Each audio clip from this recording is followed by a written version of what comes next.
Ambassador Chen Wei stood before the Galactic Council's assembled delegates, her small human frame dwarfed by the towering crystalline beings of Zerion Prime and the floating gas sacks of the Nethys Collective. The vast chamber hummed with translation algorithms converting thousands of languages into coherent thought streams that even the most alien minds could comprehend. "The human delegation requests membership in the Galactic Council," Chen announced, her voice steady despite the weight of representing 8 billion souls. "We believe our species can contribute meaningfully to galactic civilization." A ripple of what might have been amusement passed through the assembly. High Counselor Vexathara, a being whose species had mastered interstellar travel when Earth's continents were still forming, leaned forward on her crystalline throne.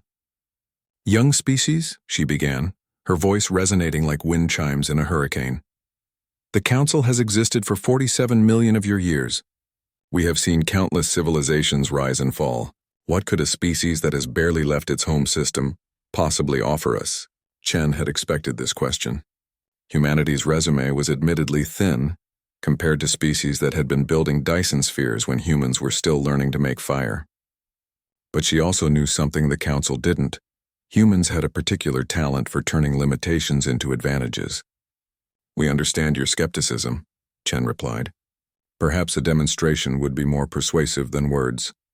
The Thraxian representative, an insectoid creature with mandibles that could crack starship hulls, clicked in what their species considered laughter. "A demonstration? Child species, we have seen your primitive fusion rockets and chemical explosives. What could you possibly show us that we haven't mastered for millennia?"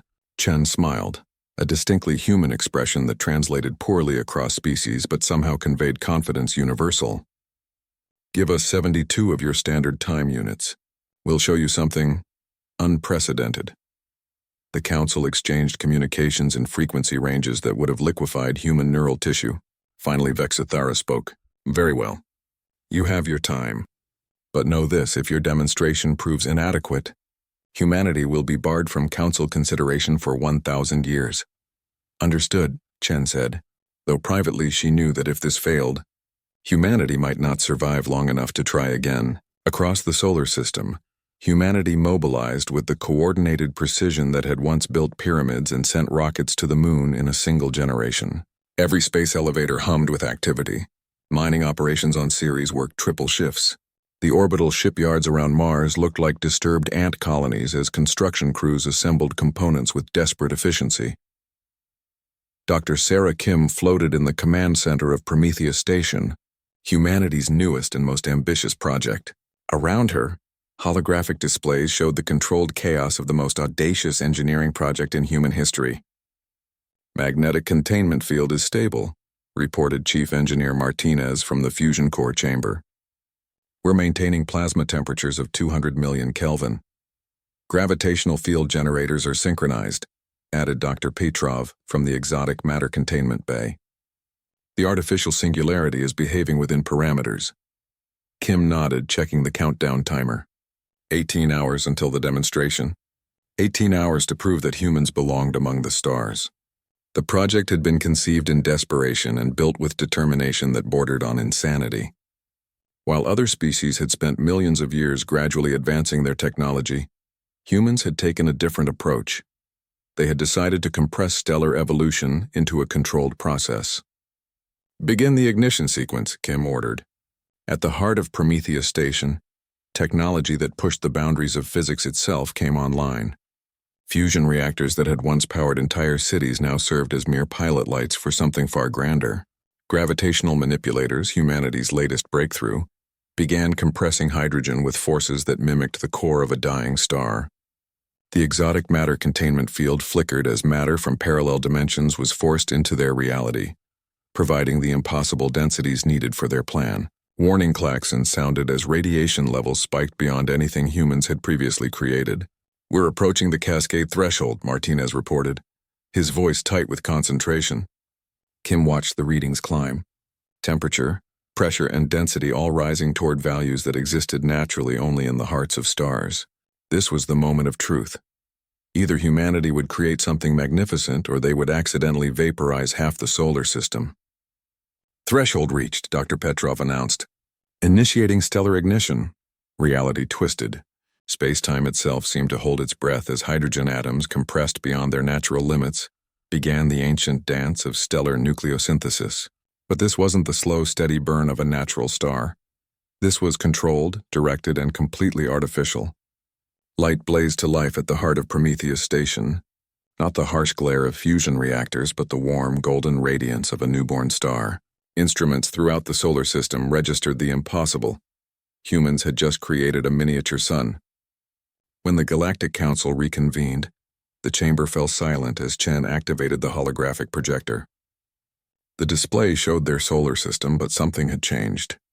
Where once there had been 8 planets orbiting a single star, now there were 2 stars. One natural, one clearly artificial, burning in perfect synchronization. "Impossible," whispered the Nethys Collective representative, their gas sac deflating with shock. The energy requirements alone. The Thraxian delegate's mandibles clicked rapidly, a sign of extreme agitation. High Counselor Vexithara's crystalline form shifted through colors that had no names in human language. "How?" she demanded. Chen's smile was radiant as her people's artificial sun. "We asked ourselves what we could offer that no one else had ever thought to try. The answer was simple. We're really, really good at doing things that are supposed to be impossible." "You created a star," Vexithara said, her voice filled with something that might have been awe. "A species barely past primitive, and you created a star." "Actually," Chen corrected, "we created something better than a star. Our star is controllable, mobile, and can be shut down safely if needed. It's a star that serves us rather than the other way around." The chamber erupted in cacophony as thousands of species tried to process what they had witnessed. Some demanded technical specifications. Others questioned whether humanity was too dangerous to exist. A few suggested immediate uplift to full council membership. Vexthara raised the appendage for silence. "In 47 million years," she said slowly, "we have never seen anything like this. The council's decision is unanimous. Humanity is granted immediate full membership, with all rights and responsibilities thereof." As cheers erupted from human colonies across the galaxy, Chen reflected on what they had accomplished. Other species had advanced through patience and gradual progress. Humans had taken a different path. When faced with an impossible challenge, they had simply decided to redefine what was possible. After all, that's what humans did best. In the depths of space, humanity's artificial sun burned bright. A testament to the simple truth that sometimes the youngest voice in the room has the most revolutionary ideas. The galaxy would never be quite the same.